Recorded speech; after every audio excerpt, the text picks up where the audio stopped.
always be times where you don't want to make the hard decisions. You'll make excuses for why it's okay not to do it, you'll make excuses for why you can wait, or even make excuses for why you shouldn't do it at all. And honestly, we've all been there, but the thing is that is what differentiates the top 1% from the bottom 99%. They do the things that they know they need to do. So many times, so many people lose opportunities because they couldn't leave their comfort zones. They couldn't make a hard decision. And the same thing almost happened to me not too long ago. I had just finished watching this one course that was talking about hypnotization and money, and as soon as I finished it, I got a text. I got a text from my mentor, Nick, and he was asking me, "Hey Issa, we're launching this new company, or we're working alongside this new company. Could you help us with building up the sales team and just helping out with everything?" And at first, I was very hesitant. It took me a few minutes to reply. And the main reason was because my main focus and goal for this winter was to just focus 100% on YouTube. I didn't want to do anything else but this, just focus on this and the mentorship that we have, or at least focus 100% on this until we can relaunch Blueshine in the spring. And as well as that, I kind of didn't want to do it. I didn't want to have to train a whole new team and just go through all of the things. And honestly, at first, I didn't really want to. I didn't want to have to train an entire team, especially because I wouldn't be there for that long and I wouldn't benefit as much. And most of the times that's not my main goal, at least for right now. Maybe you can relate to this, especially since we're young. We can take a lot more risks and really just focus a lot more on developing ourselves, because the thing is, the big bucks come later on in life, not when you're very, very young. But at the same time, the thing that kind of made me want to do it was the fact that just it would be very hard. Their sales are 99% door to door, especially with it being winter outside. Already door to door is hard, but in the winter it's going to be much harder. But that honestly was the main thing that made me want to do it. It would be such a huge discipline builder. And after the second or third minute of just thinking, I replied and I said that I'm down, I'll do it. I'm going to talk more broad in like 30 seconds, but I really quickly just want to explain the thought process behind why I did it, because I think that will help out with a lot of your decision making in most fields as well, especially if you're thinking about working with someone. So normally I always just weigh out the pros and cons. Already we weighed out the cons, just it would be hard and I wouldn't benefit that much. But the main pros for me was that I got to go back to sales and do commission, and since I'm fairly good at sales, I can make a fair amount of money, which would then dramatically help me out when relaunching Blueshine in the spring. So that would honestly very much help out. As well as that, I now am able to hire out an editor, and yeah, that would just save me a lot of extra time as well. The second thing is, we already kind of talked about it a little bit, but honestly it was just discipline. And the thing is that discipline is almost like a muscle. The more you work it out, the more disciplined you're going to be in the future. And honestly, one thing that helps me out with this, and that will probably help you out too, is honestly faking discipline will make you more disciplined. Just being like, okay, I'm going to do it. Even though I don't want to do it, let's just do it. Let's just pretend like I'm disciplined and just get this thing done. That will help you out. And the reason why discipline is so important is because, especially later on in life, as you keep growing and going, you're going to need to make harder and harder decisions and commit yourself to more and more. As long as, of course, you don't want to be stagnant in life and just stop growing, it's something that you're really going to need, and something that genuinely does help out as you go on. The third and last reason why I honestly committed and did it is because of the learning that I got and that I will continue to get. Not just from scaling another team and building a new team from scratch, but also from just being around my mentor, learning how he runs his business, why he does certain things, and just things along the lines of this. As well as that, I also now do get the perks and learning benefits of the new company and how they train people and their thought process behind everything else as well. So essentially, the main things that I always consider is, firstly, personal gain. Most of the times for you and for me, it's going to be money.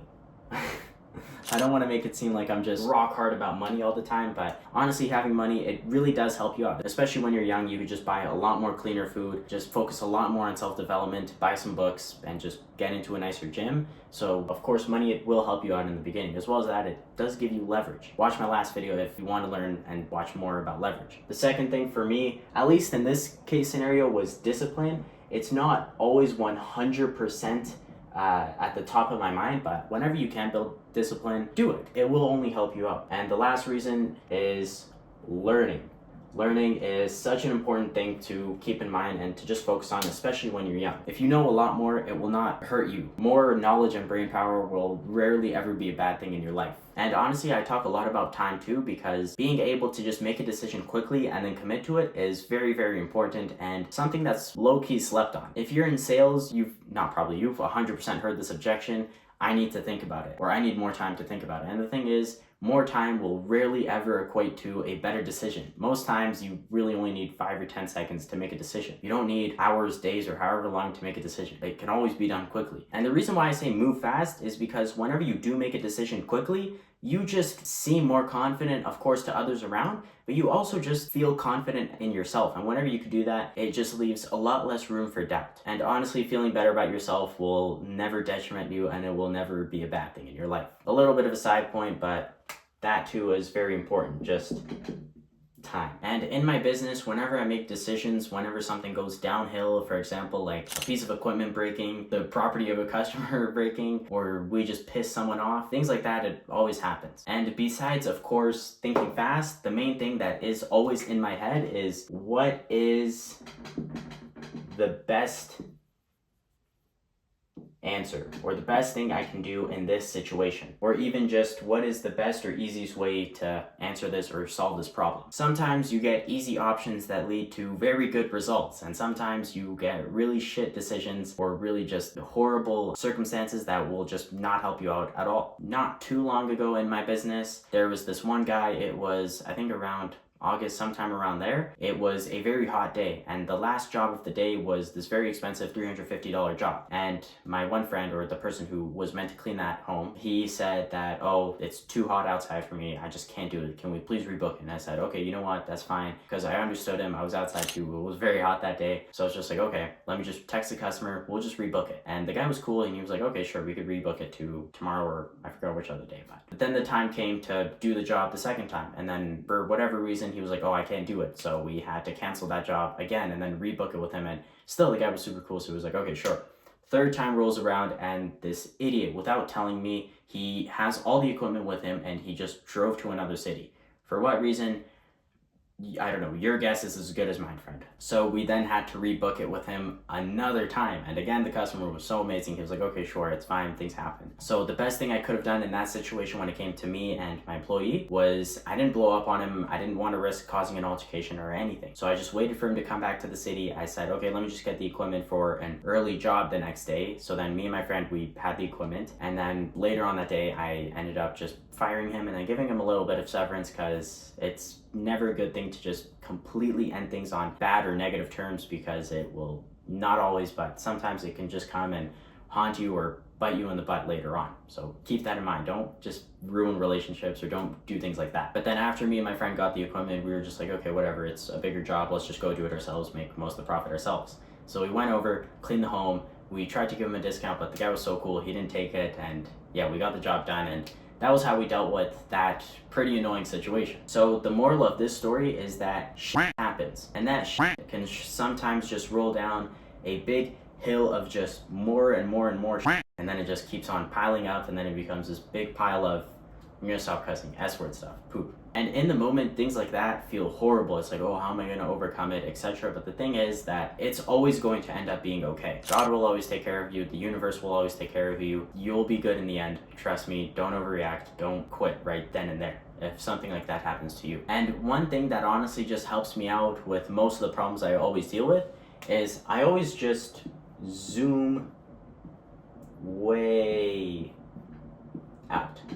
Essentially, if I can't handle a problem like this right now, I'll never be able to handle bigger problems in the future. And the thing is, if you want to keep going up in life, you're going to have to deal with bigger and bigger problems. It's inevitable. And the only way you're not going to deal with bigger and bigger problems is if you don't make new things of yourself, if you don't make the best of yourself. So honestly, just focus on getting bigger and bigger problems. Whenever I get big problems, it's like, okay, sweet, let's just deal with this and then move on to the bigger and bigger problems so we can become better and better and just be worth more and more and make as much more of this money as we can. And really quick, if you're enjoying the video, if you could please subscribe, that would honestly really help out the channel. It would also be a very good Christmas gift. If you haven't noticed, today is Christmas. This video will not be up for a long time after Christmas.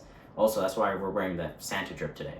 But another quote that also helps me out with this is just telling myself, honestly, Issa, after this is all said and done and you're finished with this problem, you're just gonna be laughing to yourself. Like, if you think back to a past problem that you got over with, you're probably going to laugh about it, like, oh my goodness, I had stressed out so much over this back then for no reason. Like, if this problem happened to me today, I would not stress, I would know completely how to get over it. And honestly, that is the mentality that you want to have. Every problem that comes up, you'll be able to deal with it and it will not be that big of a problem. Especially in business, because there's very, very few problems that will genuinely put you out of business. Sure, there's a lot of things that can happen that will make you take big hits in numbers, but in the end, as long as you don't give up, you're not going to go out of business. You're going to continue going upwards. And also, just before we finish the video, I'll also just give you another 3 things that you can just have in the back of your head whenever just problems come up or a hard decision comes into play. Just use these. These are things that I always just have in my mind and that always just help me out too. The first one is, honestly, never upset the other person that you're working with. But at the same time, you never want to f yourself. Do not F yourself. If you don't know how to f yourself, trust me, don't learn. It's not a good feeling. Essentially, I try and always prioritize the other person, because the thing is, I can always deal with myself later on. In today's day and age, or not even in today's day and age, just the way that humans are, is we very rarely think about the other person. Everyone, me, myself, you probably, all of us included, we're all very, very self-focused. So whenever something goes down, we never really view it from the other person's point of view. We instead just see it as, oh my God, why did this happen, etc. A lot of the time, people just don't see the big picture, so they end up just messing everything up for you and for everyone else. And of course, not everyone in the world is a pussy nerd, but most people that you end up talking with, meeting, and just building relationships with, a lot of people are like this, and sometimes it just happens to everyone. So always just try and prioritize the other person. Make sure that everyone is always happy whenever you're dealing with business, and just do not fuck yourself over. The thing is, win-win scenarios. Don't just do something for the sake of, yes, I benefit, or okay, he can benefit and I won't benefit. Try and get both of you guys to benefit, or at least make sure the other person benefits, and then make sure that you don't put yourself in a position where you don't want to be or where it's going to be hard to get yourself out of. The second one is never lose self-respect. Never lose self-respect. This is mainly between yourself and whenever there's other people around that you care about. And the thing is, there will always be times where people try and honestly just shit test you, or times where people will put you in situations to make you kind of seem weak. Sometimes it happens because they want to just make you look bad, or sometimes they just do it unknowingly or unintentionally. And the thing is, you never want to lose your self-respect. You never want others around you, like employees, friends, or just people that you're working with or customers, to see you as some pussy, because that will never help out. And just never let people push you around, especially if they are doing it just to try and make you look weak or try and make you look in a bad way. And the thing is, whenever moments like these come up, it's best to literally just fire that person at the spot, or stand up for yourself, drop that customer in the spot. Honestly, those are more extreme cases, but what I most of the times just do is just stand up for yourself. Just threaten a consequence. It doesn't have to be you guys fighting, don't be a caveman, but honestly, most of the times just be like, hey, don't talk to me like that, or hey, if you talk to me like that, we're not gonna work together. Just things like that. Just make sure you always stand up for yourself, because a lot of the times this is a pretty hard decision to make for most people. Most people, they can't stand up for themselves, or they allow things to just be said or done, and most of the time that's what leads to you losing respect and losing other people's likability to you, or just you losing authority over other people. So make sure that never happens. And the last one is, it's okay to change your mind, or it's okay to make another decision. Honestly, there's been so many times where I think I have a really good idea or a really good plan, and then I just hear another better plan from a friend or someone who's working with me, and then I just change and I do that. This is kind of tying back to the first decision or the first thing that we talked about in this video, me originally not wanting to do anything besides YouTube and mentoring for this winter, but now also on top of these two, helping out with starting another sales team. So it's okay to change your decision, especially when a newer decision can lead to more money mainly, or just better results, or just easier whatever it is that this decision was based around. Whenever you can get one of these 3, it makes more sense to just change the decision and just do the new plan, or just do the new action. And honestly, a better decision will make up for the time spent changing between 2 decisions. So hopefully this helps you out with your future decision making, or even if you have a current thing that you're struggling with, hopefully this helps you with overcoming something in the near future or in the right now again. And yeah, I really do hope you enjoyed this video. If you did get some value out of it, if you could please like the video, and also go ahead and check out the newsletter. There's always so many more hidden gems in written form. Go ahead and check that out. You will not be disappointed with yourself for just putting in your email and getting my week-to-week rights. As well as that, also join the community. If you enjoyed this video, if you made it to this point in the video, your chances are that you're fairly similar to me and everyone else in the community, so you're more than welcome to join. Thank you again for watching to the end of the video. With everything being said, have an amazing rest of your day. Have a good one. Bye-bye.